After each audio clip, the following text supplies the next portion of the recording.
So, a very warm good afternoon, Excellencies, ladies and gentlemen.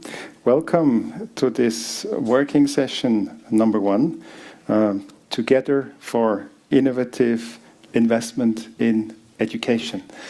Thanks for those who are here, for having made your way across the road. It's been a bit of a challenge. I placed some bets with the team to see if everybody made it or not. I seem to have won because the session was completely oversubscribed and we still have a few seats. But I think people will keep on coming in. Innovative investment in education. For those who followed the plenary just earlier, in the end you had this poll on Mentimeter, on what made education systems, or what would make education systems resilient. And the two biggest words on the word cloud were investment and innovation. So very topical to have this discussion today. In the next 70 minutes or so, we'll try to dig a bit deeper and to get a better understanding on what this means, investing in education, or what innovative investing in education means. We'll hear from experts and colleagues from the public sector, private sector, and philanthropy and academia. And we'll look at new financial sources, partnerships, new incentives, mixes of all of the above, and see how those can substantially and sustainably contribute to resilient education. The session will start with a keynote. Please take your seats. There's space here in front as well. The session will start with a keynote. Then we will hear 3 best practice examples. And we will conclude with a very rich panel, to which I already look forward now, and the Q&A with the audience. You have translation, English, French, and German. One of the presenters will be speaking French, so you can put on your headset and get the translation. You will have the possibility to ask questions all along. So starting now on Slido, you have the QR code here. You also have a QR code on your badge. So just scan the lower code on your badge and then choose working session number 1. So when you get to the portal, choose working session number 1. And you can then vote for those here in the room and those online. You can then vote on which questions you want to be asked to the panel. We will bring them in the end or during the panel, depending on time. For those online, I know there are many of you online. You have the privilege to have an additional tool that is Mentimeter, and you will be asked a series of questions on Mentimeter to which you can respond also about your conclusions and your takeaways or your ideas, and those will then be fed into the reporting back in the closing plenary. So, without further ado, let me now go to our first speaker. The keynote speaker is Arushi Terway. And Arushi, yes, you're online. Wonderful. Arushi is the team lead, private sector approaches at NORAG, Graduate Institute. And you have been examining innovative financing for the last 10 years, always with this aim of bringing equitable, quality education to all. Before that, you have worked for over 16 years on education policy, planning, and in development at the World Bank, Global Partnership on Education, USAID, and the Swiss Development Agency. So, Arushi, the floor is yours. Thank you. Thank you. Good afternoon, Good everyone. afternoon, everyone. So today I will I briefly will be briefly be presenting an presenting overview an of the overview of the findings we have findings for we have innovative for financing innovative for financing education for and the education research and that the has research happened that over has the happened last over the 5 years. last 5 years. Next slide, please. Next slide, please. This research This is done research is within NORAG under our thematic area, private sector approaches. And the way we have collected data is through systematic literature review and in-depth case studies of financing mechanisms and programs all over the world. Next slide, please. Next. Yes, thank you. What is innovative financing? The way we define it is that it's an umbrella term that combines a lot of different mechanisms. But the common theme here is that they're creative financing structures that facilitate the movement of funds from sources that are willing to give the money to the domains that need the money, with the purpose of raising additional funds from existing and new resources, and then also maximizing the efficiency and effectiveness of sources that already exist. So overall, the idea is to bring more and better financing, especially to the education sector, which we are going to be discussing today. Next. Next. Okay. So how did this whole idea come across? So about 10, 11 years ago, the innovative financing concepts started emerging in education. And this happened due to parallel things happening both in the private sector and the public sector. On the public sector, there was a recognition that there's a lack of public financing for education. There's a financing gap to reach the MDGs back then and now SDGs. And there was also perception that there was low efficiency and efficacy in spending the money that existed. On the private sector, on the other hand, there was a recognition that there was a market for education services and that businesses and corporations needed to align themselves with ESG and sustainable development goals. And along with that, there was an increase in philanthropic and CSR funding going towards development. So both sides aspire to come together to share costs and risk returns, financial and social returns in education, and also the responsibility for provision of education. Next.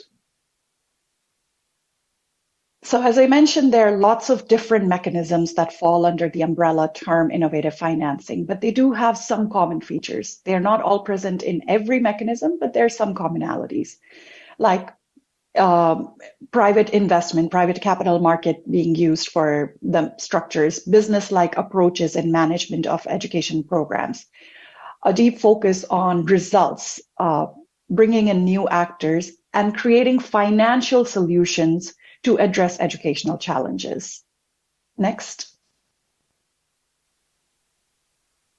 So what did we find out from research? I want to overall say that we don't yet have any evidence and analysis to be able to compare innovative financing mechanisms with traditional financing mechanisms. This is a big research gap. However, this is what we do know. There is a focus on effectiveness because a lot of the programs have a built-in evaluation system that is measuring results and outcomes. However, the data is not always transparent, so it's not possible to always verify independently on whether the programs are effective, especially compared to traditional financing mechanisms. There is a focus on reaching some kind of efficiency by aligning management practices to focus on outcomes. However, because these mechanisms are new, there are lots of legal and financial regulations that have to be created to make these happen. And that requires a long negotiation and agreement period with multiple actors. So we're not sure what the efficiency gains there really are. And then the big question about additionality, are they really bringing in any additional funding? The answer is we don't know right now, because we can't really compare it to existing financing. However, there is emerging data that a lot of them have high design, management, and transaction costs. This is due to the nature of piloting a lot of these mechanisms. And there is a sense that in some situations, it might even be crowding out traditional financing. So there might be a substitution effect going on. Next. So with research, what we have is a few answers on commonalities across mechanisms, but what it has identified is a lot of limitations and challenges in use of innovative financing that we all need to be working towards fixing together. Because of the focus on results, some programs can actually worsen the inequities that exist in education, because sometimes it creates perverse incentives for some of the actors to game the system or tackle easier problems and neglect the marginalized groups where it may cost a lot more to provide education. With the engagement of private providers and investors, there's a shift happening where education programming starts becoming more answerable to investors rather than taxpayers. So there's a question of whether we are sometimes transferring public resources to private actors and undercutting public budgets even further and making the problem of financing gap in education worse. And there are, in general, higher service costs in some of the programs when private providers are engaged.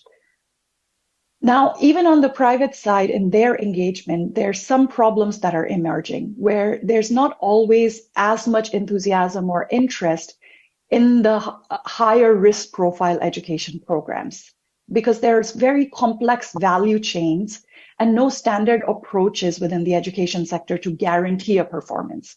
There's lots of actors involved, lots of complexities involved in context, which don't always have simple solutions. There are complex performance metrics, which are really difficult to implement sometimes, and you're not able to see the results in a short time period. Next. So overall, there's currently a tension between the benefits and challenges. There is ambition in reaching very high level social goals. However, there's insufficient evidence where the effectiveness is really there. There's an aim to improve financing, but on the flip side, there could be very complex structures being created that make the whole financing of the program very expensive and difficult to implement. The goal is to improve education, but sometimes these programs could also undercut some of the intentions or create unintended harmful social effects. What we do need at this stage is a lot more evidence in this area. Next. So at NORAG, we have made all of this information publicly available. In the next slide, you will be able to see a QR code and go to NORAG's website to get all the data we actually have on this. And if anyone is interested in developing their capacity further in the area, you can join the Graduate Institute's Executive Education Program on the topic. Thank you very much. Thank you very much. A round of applause for Arushi, please.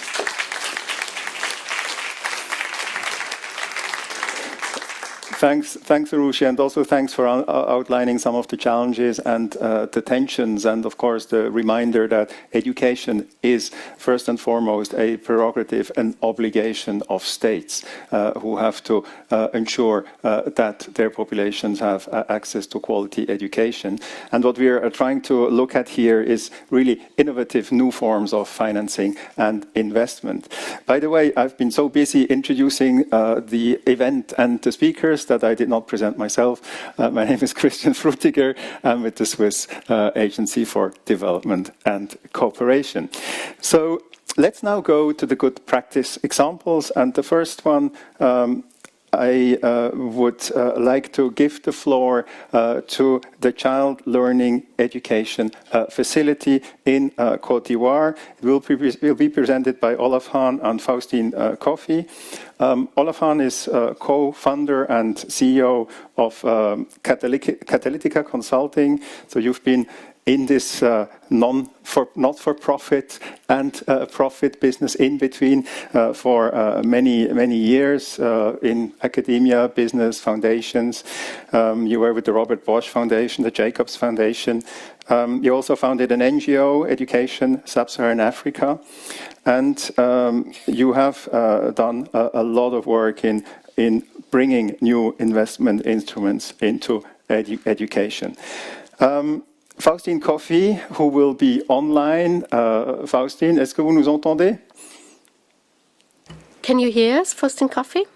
Magnifique. Yes, I can hear you. Fine. Will be speaking to us in French. He is with us from Abidjan. Faustin is Inspector General at the Ministry of National Education and Literacy in Côte d'Ivoire, where he coordinates administration and school life at the General Inspectorate. He has also a leading role in the design and implementation of the school reform process. And in that capacity, he also works closely with transforming education in COCO communities. So the floor is yours, Olaf and Faustin. Looking forward to your presentation. Thank you very much indeed, Christian. Good afternoon, everybody. Bonjour, Faustin. J'espère que tu m'entends bien. Oui, je t'entends bien. Oui, je t'entends bien. Can you hear me fine, Faustin? Yes. We'll try and exercise speaking both of us in French and in English, each of us. So I hope it's going to work out. Please, ne vous tenez pas trop en rigueur si ça fonctionne pas quelquefois. But So this will be difficult also for the interpreters. show a very important aspect of a partnership which we'll be presenting, and it's the ministry really in Abidjan which is leading the effort. I'm just an instrument because with my consulting company and together with KPMG Côte d'Ivoire, we are assuming the role of grant agent for this program. So just to put things in place, my role is really minor. So Faustin, je te laisse introduire s'il te plaît. Faustin, can you now introduce yourself, please? Yes, thank you very much. I hope that you can hear me fine. So I am here in Abidjan, and it's a great pleasure to participate in this forum. And we will now try to explain a bit what we are doing in the field of innovative financing in the education system of Côte d'Ivoire. So we can say that with the partners that we have, like philanthropic organizations of the Chocolate and Cacao Association, and in partnership with private sector players, we estimate that this partnership that we have here can be implemented smoothly. I don't know whether such a partnership of such scale also exists in other areas of the world, but for us this is a big public-private partnership that's very innovative. Our aim is to raise funding from all the partners who believe in this system and who would like to help Côte d'Ivoire to answer important questions when it comes to learning of our children at school. We have, in the scope of a partnership, been able to gather some experience in programs that we conducted together with Jacobs Foundation.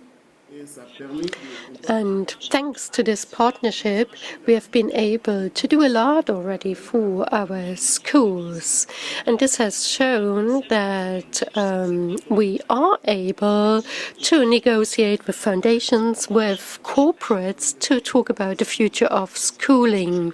This is how this financing mechanism came up, which will help us address important questions of education, of schooling, but also to implement mechanisms that have been proven their worth already. So at the level of best practice experience, we have seen that it makes sense to implement best practices, and step by step, by defining priorities, we will hopefully be able to go a little bit into detail. To go over. Has been saying. So we're really talking about here a public-private partnership, which I think, and which, as far as we know, has the privilege of being globally the largest one in education, focusing on a single country. Now, if you look at the slide, you see that it is actually an unprecedented and what I think really an innovative coalition, which is composed by the government of Côte d'Ivoire, by 16 cocoa and chocolate companies, and by 2 philanthropic foundations. And the aim really is to coordinate and to align with public policies. Faustin has been referring to this, with the view to support access and quality of primary education in Côte d'Ivoire. You can see it here. The current capitalization of this mechanism is of 75 million Swiss francs. There is still a gap of about 35 million Swiss francs, which we are currently trying to close. So we're looking actively for partners. Next slide, please. So the clear investments will be driven in the upcoming years into evidence-based solutions that have proven to work already in Côte d'Ivoire, and that will be scaled throughout, first of all, 5 cocoa growing areas in the country, reaching, you can see it here, a significant number of teachers, of learners, and of parents. Now, in preparing this conversation, people have been reacting to us presenting this, this is an incredible partnership involving so many different partners. Can you please also underline a little bit the challenges and the success factors you've been encountering in bringing this together? And it's true to say, first of all, that before we came from idea to realization, 2 years passed by, so a long way. And let me maybe quote a couple of what we think are success factors to have come here. First of all, in order to bring such a coalition together, you need something, I would call it an honest broker who entertains good relationships with all of the different stakeholders. And in this case, it has been the Jacobs Foundation driving this forward throughout these 2 years of preparation. Secondly, if you keep in mind that all those different stakeholders have different institutional missions, different working cultures, even different languages, it was very important to have a facilitation of mutual understanding, the promotion of dialogue, trying to adjust and accommodate the different institutional cultures. And this has led, which I think is the greatest asset, to deep trust between the different partners. Number 2 is, in these success factors, humility and a genuine willingness to listen deeply to the different partners and also to understand the concerns and also the red lines of the different stakeholders. This has made the different partners, enabled the partners to come up with a proper governance mechanism, which is suitable to everybody, which allows this partnership to be governed. Number 4, it has been to identify at the right moment the right champions who had the right level of influence in the different jurisdictions to really make that collaboration working together. Number 4, it is really identifying, and that's particularly true for the companies. You know, it's been said before, but for a company, it's not natural to invest in education. It's not their core business. So what needed to happen is to make the business case for this investment, which the companies have reiterated. They have understood that working together and working together in the ecosystem of the Ivorian education, this is really a preferred way, if you will, to address the root causes of child labor in the value chains. So those are the different points I think we've experienced during the setup of this, and I will hand back to Faustin to tell us a little bit about our learning to this point when it comes to the topic of this session, which is innovative education finance. Faustin, back over to you. Merci. Thank you very much, Olaf. And to come back to the topic of this forum, innovative financing of education, I can say that for us, this partnership in the field of education, this idea of a public-private partnership was something entirely new, and the cooperation between corporates, industry, and the government requires one thing, and that is trust. Trust from the government of Côte d'Ivoire, regarding the partners and what they do. We cannot set up such a mechanism if there is no trust, if not everyone has the same rights and sits around the table with the others. And if we want the project to be successful for the government, and if we want it to be financially successful, we must be able to reconcile the different interests, and everyone must be willing to contribute to this ecosystem. And of course, industry also needs to see their interest in the matter. So this was about justifying their contribution from an entrepreneurial point of view, to convince them to make resources available for their joint project. And to come back to the foundations that support us here, the foundations also had to learn to be patient, because sometimes things don't progress as quickly as you'd like them to progress. And regarding Côte d'Ivoire, we can say that we make joint progress. We learn together in the course of the ongoing project, so that afterwards other resources can be found and identified in order to support education in the schools, because we have seen who is willing to do something in order to invest in the future of children in Côte d'Ivoire. So you need to be willing to try out things, to take on some risks. That is a very interesting experience that we've made. And it was good to see how big the willingness of the individual actors was to support us in this, and how they also mobilized other resources. So this was really our innovative financing instrument here. Olaf, a big round of applause for this inspiring presentation. Olaf, you mentioned an important point, the business case. And I see the questions already coming in on Slido. The one I would like to ask again, maybe to Fabio Segura, the CEO of the Jacobs Foundation, on the panel later, is the business case. How did you build the business case? So we'll come back to that. Fabio said I can ask you any question, so I will. So let's now go to the next good practice case. To Lucas Chan, who will present the impact-linked finance facility for education. Lucas, you're head of advisory and partnerships at iGravity. You have over 10 years of experience in finance and impact investment, and you actually, if I may, this impact-linked finance fund is sort of your baby. So, if I understood right, so well. Who better to present such a product than the one who helped create it? So please, Lucas. Thank you so much, and I hope my two little daughters will not get jealous if I tell them that I have a third baby. But actually it's true. So together with Roots of Impact, we have established the Impact-Linked Finance Fund, which hosts the Impact-Linked Fund for education, and I'll deep dive into that.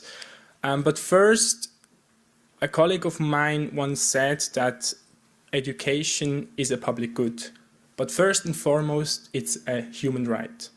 Despite this, and we have heard it today many times, millions of children do not have access to quality education, especially in lower income countries. They lack literacy skills, reading skills, and are therefore deprived of their future. And even if children have access to education, it doesn't mean that the education is of high quality.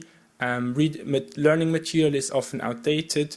Teacher training quality is sometimes not the best. So that adds up to the education gap.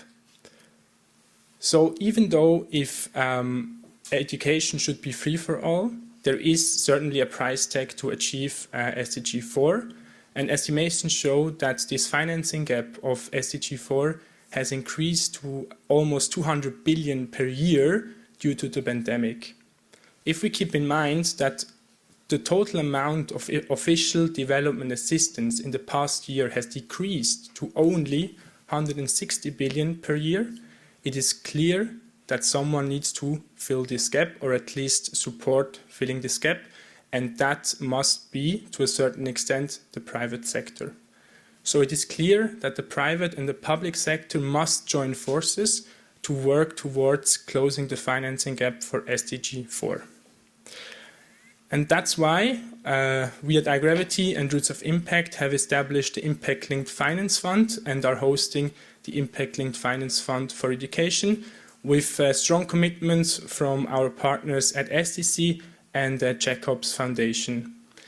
The goal of the Impact Linked Finance Fund is to pool funding from private and public actors and transform this funding into financing, innovative financing for social enterprises and non-profit organizations that are actively boosting inclusive and equitable education for vulnerable children and youth. And as you can see, we have a geographical focus with Sub-Saharan Africa and the MENA region.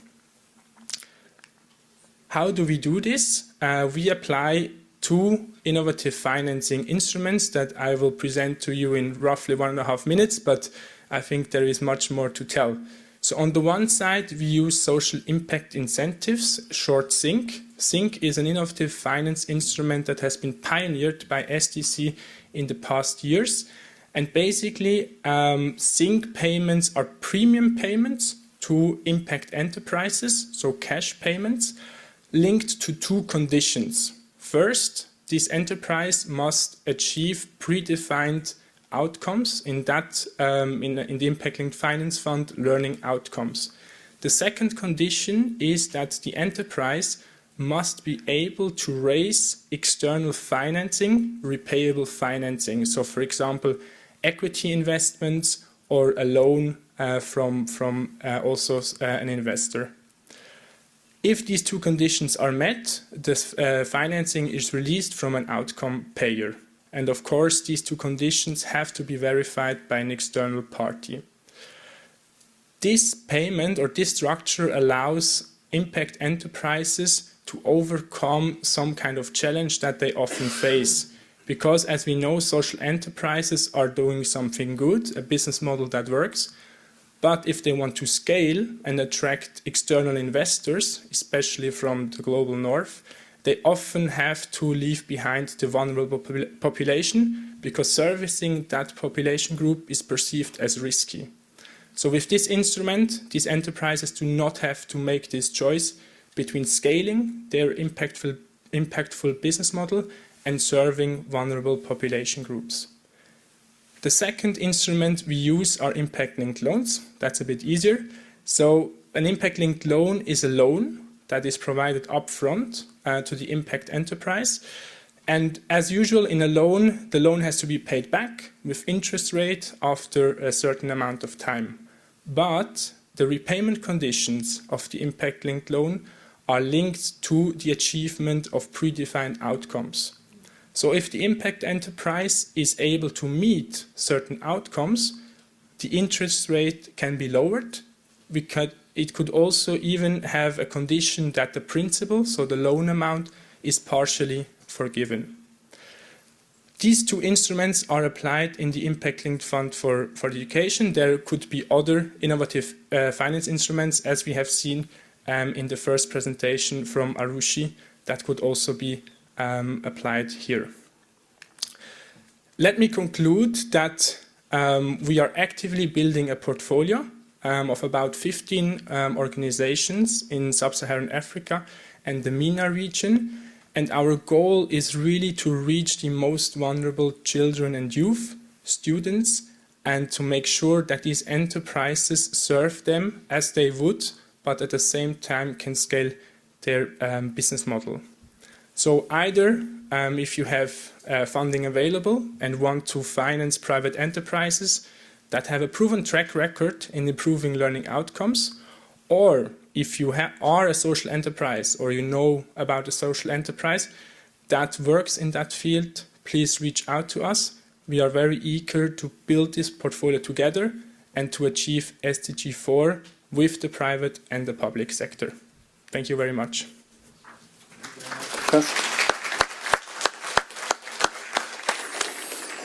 And we hear a little bit more on the panel of one of your beneficiary organizations who has received impact-linked finance, Little Thinking Minds, and we'll come back to that on the panel.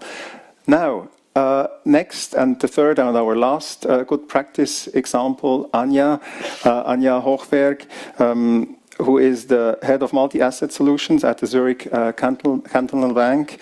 You manage more than 40 billion Swiss francs in mixed asset fund solutions. It's whenever I say I'm impressed. For us in development cooperation, these are gigantic amounts. You have previously served as a Credit Suisse Chief Investment Officer in Europe and also in Switzerland. And you will present us a new fund supporting investments in education. So please, Anja from the Zurich Cantonal Bank. Thank you so much and good afternoon, ladies and gentlemen. We have heard it a couple of times today. SDG 4 is the most underfunded SDG.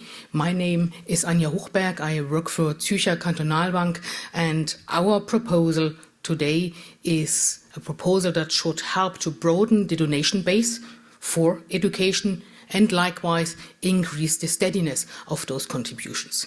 We are a publicly owned bank with a long history in sustainable investing and finance. What does our proposal look like? We would like to propose a fund solution that actually is market-based and is what we call a mutual funds. Most of you know already traditional investment funds because you invest in them, for instance, for your pension or for your retirement. What we would like to do is something similar, but we are not going to invest for our pension, but for education, for our future. What you can see here is just a graphical representation of that model. How does it actually work? Well, it works when many people, large foundations, small foundations, philanthropically oriented private investors or institutional money invest in the fund solution. We, at the asset management of Zürcher Kantonalbank, invest the money sustainably. What does sustainable investment mean in our case? We invest in firms which actually have a contribution, a measurable contribution to SDGs, so actually solve or help to solve a sustainability issue. Likewise, they have to be ESG leaders. Like any other traditional fund, of course, such a strategy actually gives you some return. In our case, the strategy is proven. We have invested in such strategies for more than 15 years, and it has returned above market rates. However, in contrast to what you know from your pension fund, is where you are invested for, well, until the very day when you go into retirement, we pay out the returns of this sustainable investment fund. With the balanced investment strategy that we actually have in mind, we can pay out approximately 3% of the returns of the fund, and that actually can give us, as we will see in 1 minute, a decent amount of possible donation. Let's take a look at how that could actually work. If we were to start the fund with, I would say, a couple of interested anchor investors, of course, leaders in the field of education, and if we could raise 25 million of money over 10 years, we would be able to give 15 million of additional donations. Please keep in mind, these are only the returns of the fund. The capital of each investor is still in the fund, and the strategy is based for capital protection or even capital growth. Likewise, and I think that's the beauty of the story, likewise, we not just have the direct impact in financing education, you also have the direct impact of investing in SDG companies. So you have the double impact on education, and already the money you have invested is actually invested sustainably. I have only been given 4 minutes by Christian. Not sure whether we have approached those 4 minutes, and there's lots more you can say about that topic. Most importantly, what we propose is using capital market returns to finance education. Returns that you can actually achieve by investing in a mutual fund. You will be able, or the fund will be able to broaden the donation base. You have seen that a return of something like 3% per annum is very, very feasible, and we have shown over the past that this strategy actually returns above market. Secondly, something I would really like to stress here is that you have double impact. You finance education and likewise invest in SDG firms. We would propose to give the money, the 3% of the fund to Education Cannot Wait, a key player in the funding of education. And very importantly, especially for all of you here in the room or also online, it is a very efficient way in managing money. Like what we have heard from the other fund solution, we are pooling money. Pooling money allows to manage money in a very efficient way at low cost and with high impact. So please therefore join our call for action to finance education via a market-based mechanism. Thank you very much, Anja. Low cost with high impact, the keyword, I hope, for an exciting panel discussion. And for the panel discussion, I would like to ask Urs Baumann, the CEO of the Zurich Cantonal Bank, please to join me here on stage. Urs, you've been CEO of the Cantonal Bank since September 2022. And of course, many long experience, a long career, including in McKinsey. You worked in Switzerland, UK, and Norway, and you co-founded Blue Earth Capital in Zug in 2015, and which you led until last year.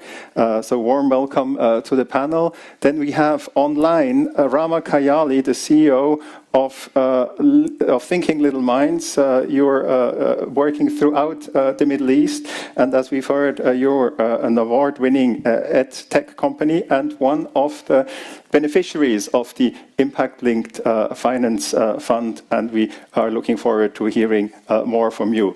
Fabio Segura, CEO of Jacobs Foundation. You lead the Jacobs Foundation since 2019. Before worked at LGT Venture Philanthropy and also at the Swiss Center for at the Swiss Federal Institute of Technology at the ETH Zurich in academia. And Arushi, thanks to joining us again. You gave our keynote speech, and there are also already a couple of questions for you. So I'd like to start with Urs Baumann. Urs, as a private person, you're an impact investor. So, but what is now the most important incentive for the Zurich Cantonal Bank to take part in this initiative, which Anja just presented now?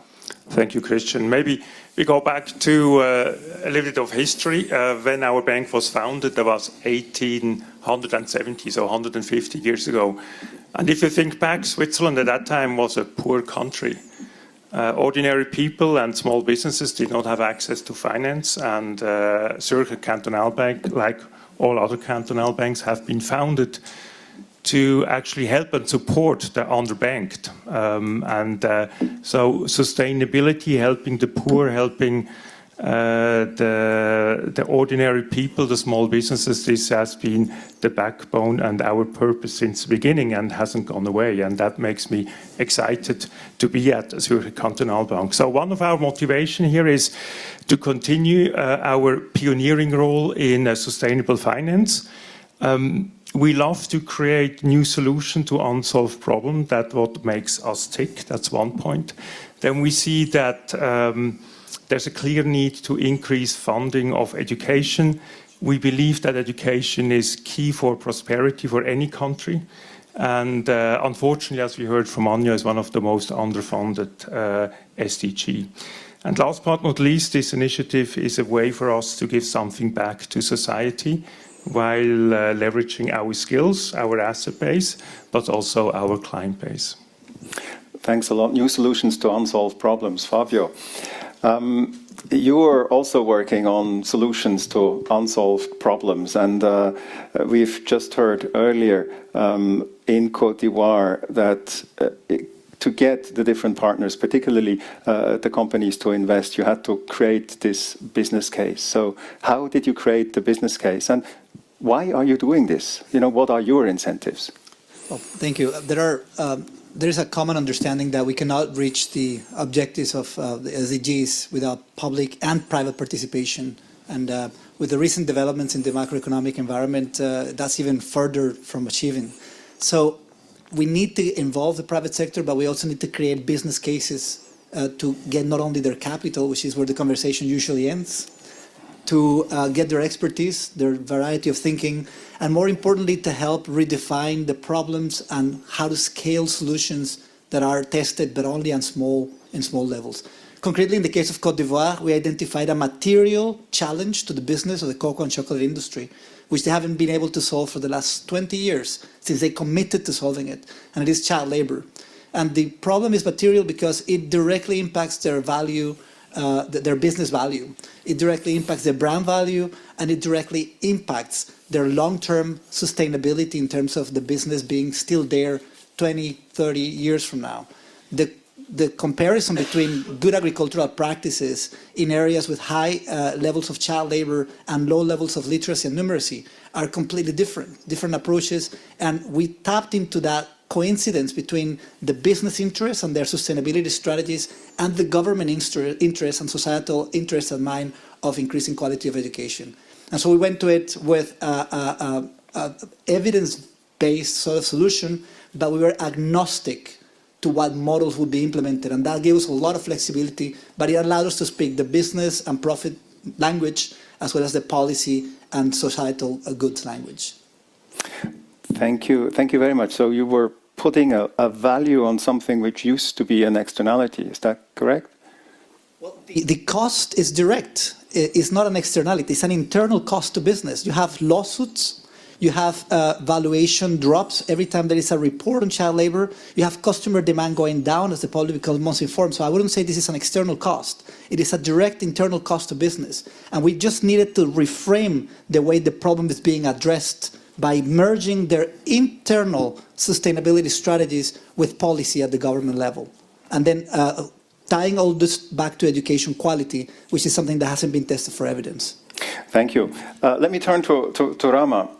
Your edtech company, Little Thinking Minds, you're active, you offer Arabic language teaching, the whole spectrum, kindergarten to 12 course, in Jordan, Saudi Arabia, Egypt. Can you tell us a little bit what motivated you first to fund the company, but also a bit how does your business model work? Sure. So our company, Minds, we create Arabic language literacy platforms to improve learning outcomes. And our products are used by around 400,000 students in 10 countries in the Middle East. We started the company because we saw a huge lack of literacy resources in the region, lack of engaging, interactive Arabic language platforms.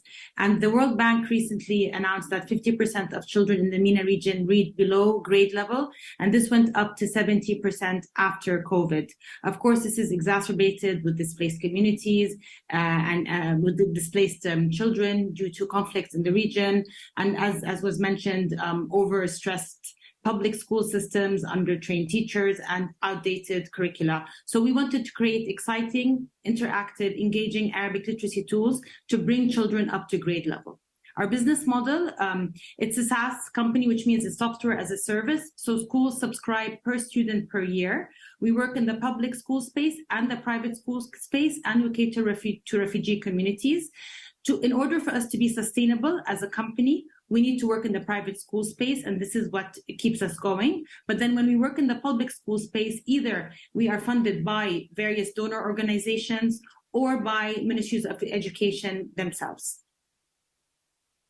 Thank you. So Lucas mentioned impact-linked finance, and you're one of the investees of the fund.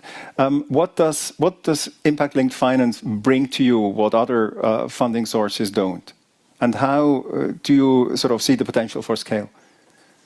Impact-linked financing is a great idea for a company like us, because the only way for us to grow is to keep fundraising, and this dilutes us and dilutes the company. So to have a source of income that is linked to various KPIs gives us incentive first to keep pursuing the public school deals, which is really what we want. I mean, at the end of the day, we are a social business, we are an education company, and we want our platform to reach everyone. But then we have to be sustainable. So we end up as a business having to focus on the private school sector because that's what's guaranteed and that's what pays the bills. But we want to enter the public school sector. So, and sometimes governments here are stretched and there's not enough funding that can cover all their needs. So when you have a fund, like an impact-linked fund program that, you know, gives us the ability to pursue public school deals, you know, without having to be worried about sustainability, it really gives us more freedom to be able to do that. Thanks a lot. For those online, please keep on asking your questions. I already have a few of them here. I will actually ask the two top questions to Arushi, because they've been there for quite a while. I'll read it here because otherwise I have to put on my glasses. I have myopia. So, you know, governments, the first one is governments seem to rely more and more on private funding. Do you think this shift should be more questioned due to the risk you mentioned? And then there was another question linked to the crowding out, which you pointed to. Could you elaborate on these 2 points? Absolutely. There might just be a perception that governments are relying more and more on private financing. In reality, education is still majorly funded by the government, by taxpayer funding. And both bilateral donors or multilateral donors, international aid, and private financing is still only playing a small role.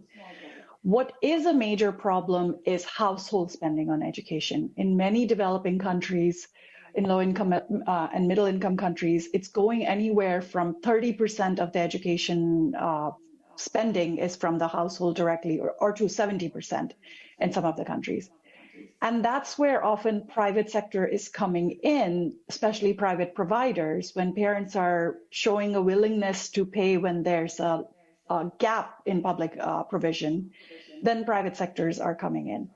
And some of these innovative financing models, especially something like impact-linked payments, is kind of trying to solve that problem where the financing can still come from the government or from international aid rather than households. So that would be that. Now, for the crowding out, I have to say that right now we are really lacking any data to do calculations on where the money is coming from and how that is, what proportions of that is changing how financing is coming in. So there's a sense that when there is results-based financing, then there's a shortage or there's a lack of grant-based financing that is going more towards figuring out the processes and inputs. So there could be some kind of a substitution effect going on, but we do need a lot more research to start comparing two types of programs and start putting some value, financial value to it to see if there is an actual substitution effect going on. Thanks a lot. Thanks a lot, Arushi. So I'll go back to Urs, not with a question online, but one from those I have here. What, in your opinion, would it take for other mainstream financial actors to become important partners in investing in education? Well, investing in education is probably the toughest thing to do as an investor. And if you look at where private money is invested, it's with with pension funds. That's where the largest part of our private capital is parked and waiting to be paid for your pension. And these pension funds, they can only invest in market rate returns. They have fiduciary duty. They have fiduciary duty that they pay out your pension at the end of the day. They cannot give out donations. They cannot accept investments that don't produce market rate returns. And education, it's very difficult to create market rate returns, unfortunately. We have seen if you want to serve the underserved, you don't get paid for providing education services. So there's no business case in a traditional sense that allows private money to come in. So the only way, if you want to serve the underserved, the only way to come in for the private sector is via philanthropic capital or donations, and that's a much smaller part of the entire pie. But therefore, I think those innovative solutions that we have seen before, they're very important to attract, I call it philanthropic money. They are important to attract more donations, but we're talking about a very small piece of the private money that would be available. Thank you. Fabio, the Child Learning Education Facility, how do you see its impact, and how do you see it as a potential model or a blueprint for scale elsewhere? Well, I will combine a few things that Arushi has said before, but also a narrative that we've heard throughout the day today, and it is that more funding is needed in pursuit of SDG 4. That is true, and one can hardly argue against more capital needed for education. At the same time, there is capital deployed in SDG 4 already in operating government funding across the world. There is today more money on education than there are many other SDGs. And that is capital that we're not questioning whether it's going to the more efficacious use, and where do we actually base the policies that are trying to address very stubborn problems with very outdated means. And so I think that we also have to question at the same time what capital is funding in education, what pedagogies are actually being rolled out, what technologies are being today implemented in school. We talked about the pandemic and its effects just before. And 94%, 96% of all technologies out there in schools today or in the hands of children and parents have no test for efficacy. So we don't know if they are improving learning outcomes at all, or if they are distracting us from the actual goal of education. So coming back to your question today, the redefinition of the problem of quality of education and the redefinition of the purpose of education is a conversation that facilities like CLE allows us to have with governments who are good at scaling, with foundations who are good at pivoting, testing, and innovating, and with the private sector who's good at rolling out and managing effectively. So if we manage to get the core competencies of each of these parties, we are at a different crossroads in terms of addressing a problem that is bigger than any single one of us can actually be effective at rolling out. And that's the hope that we have for the CLE facility in the next years. Okay. Rama, you have been in your companies, you're particularly focusing on education outcomes. How do you track, how do you measure, and how do you demonstrate those outcomes? So at the beginning, when a student first logs into the platform, they perform a test, which is based on EGRA, an early grade reading assessment.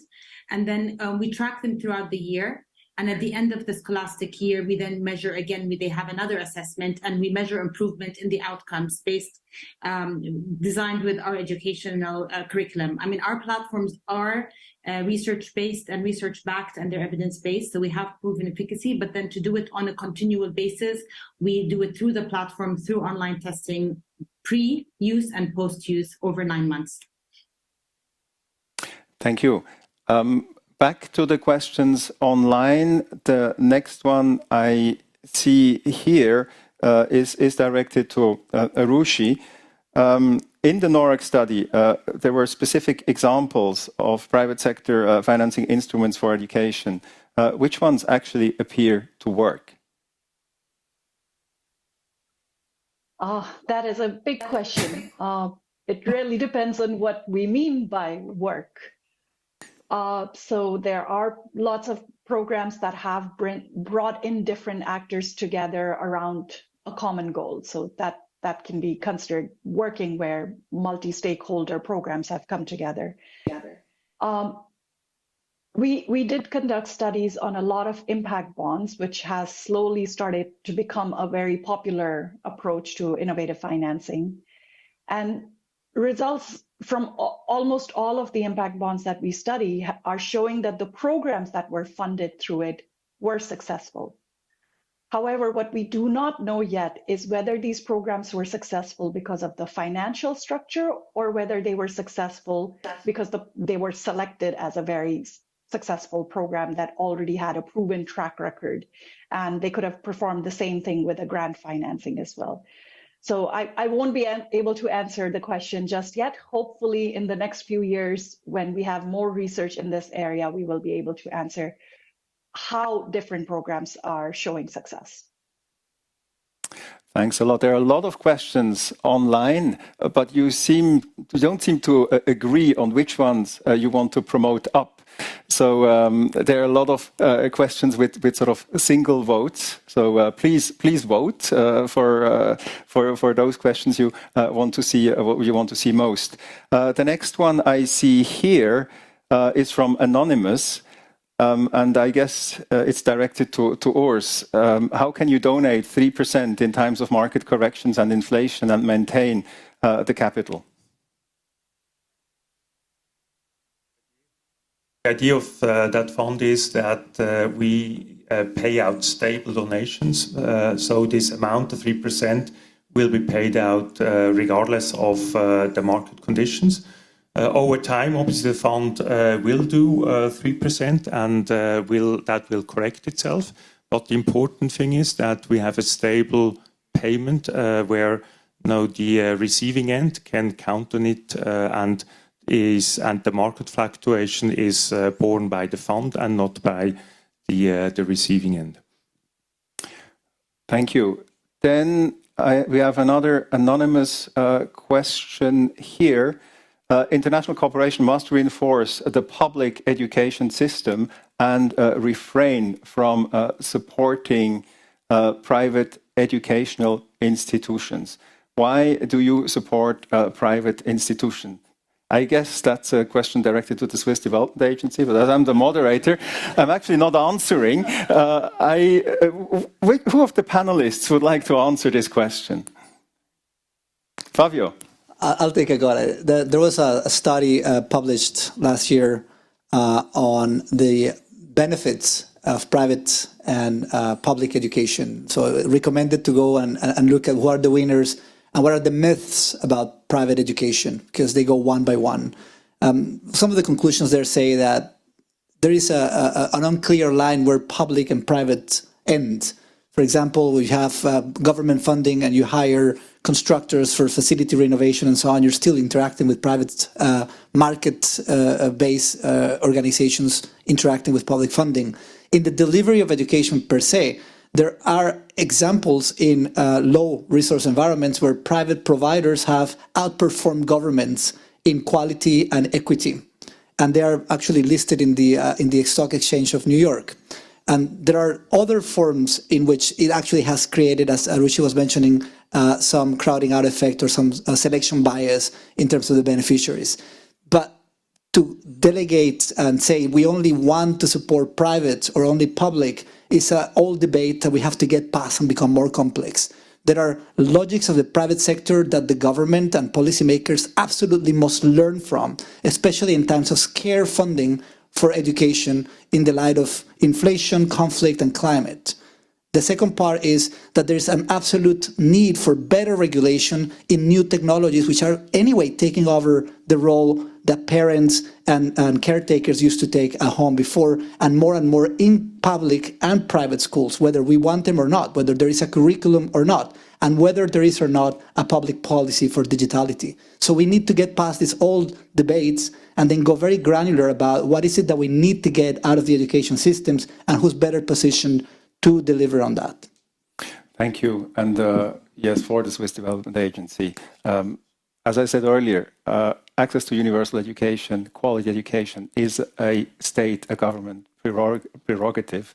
And this is also why the vast bulk of our over 100 million Swiss francs, which we invest annually in education, really goes to governmental structures at all levels. What we're trying to do here is help closing some of these gaps, the investment gaps which exist, where sometimes we just matchmake, like bringing different partners together, like Zurich Cantonal Bank and Education Cannot Wait, or with impact-linked investment, where we do provide some initial guarantee funding supporting iGravity, but then crowd in other funds and leverage.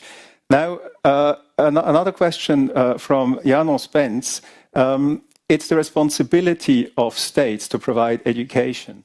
Wouldn't a global minimum corporate tax rate be a very innovative means also for financing education? So tax for education. Who volunteers?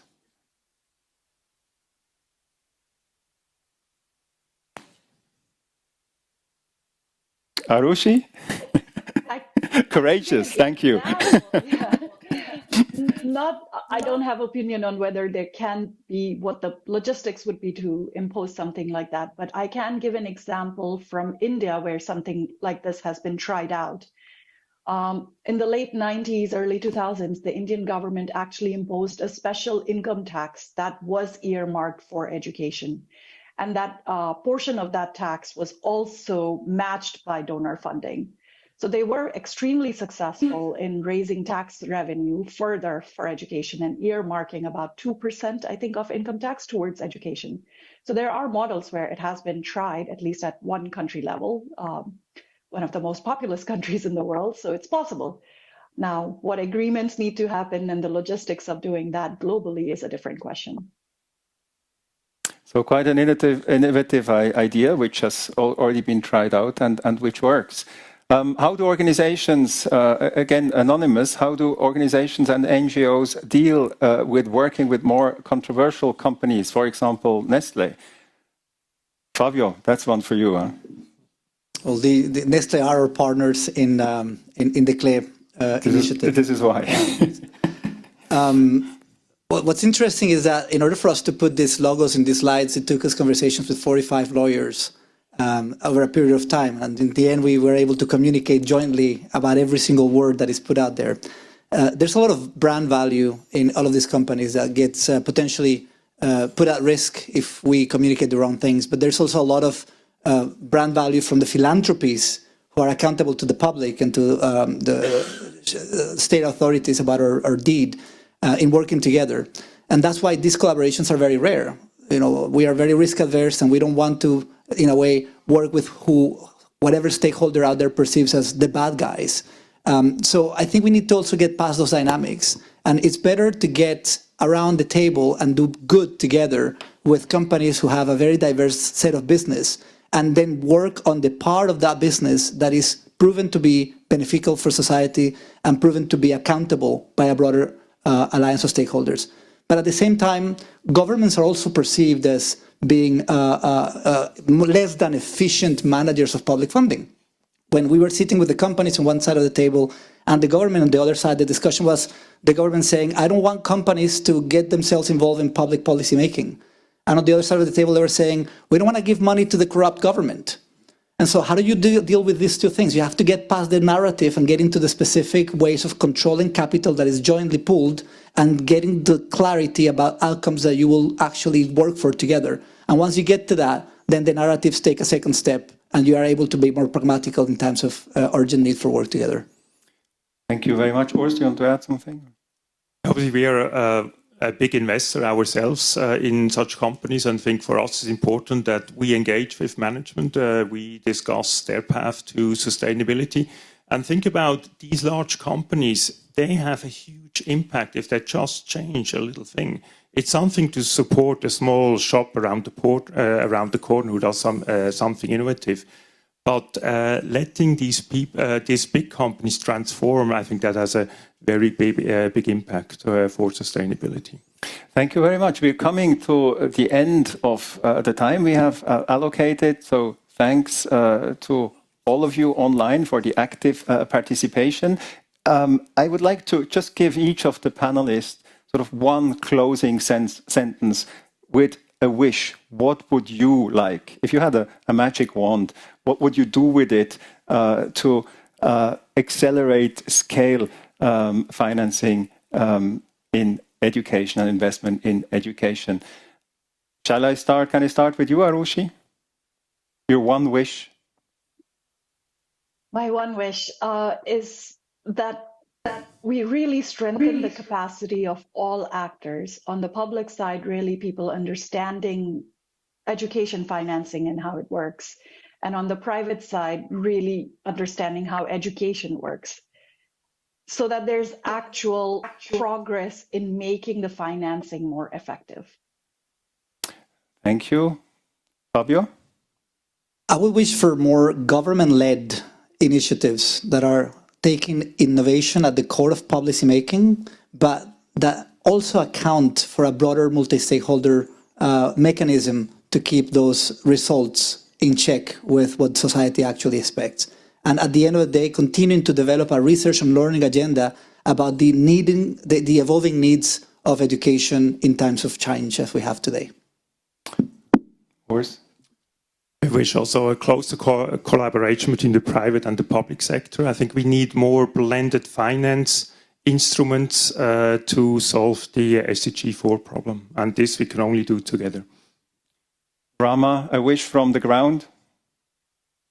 I think more support for innovative companies like us who are working really hard to improve learning outcomes, but it needs patient capital.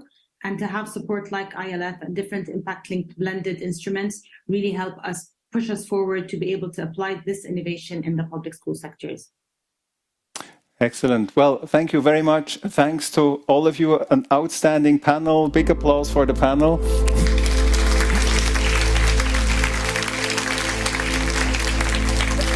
Thanks to you all in the room and those online. Thanks for your active participation. We have gone into depth, but probably mainly scratched the surface of a fascinating topic. We hope that we can bring this discussion further.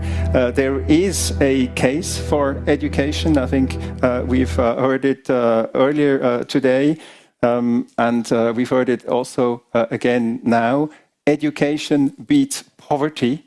You know, when you're preparing as a moderator, you always look for quotes. I looked for one on education and poverty. They're all very long, so I made one up. And mine is education beats poverty. But I found another one, which is from an American comedy writer, Rob Orban, who said, "If you think education is expensive, try ignorance."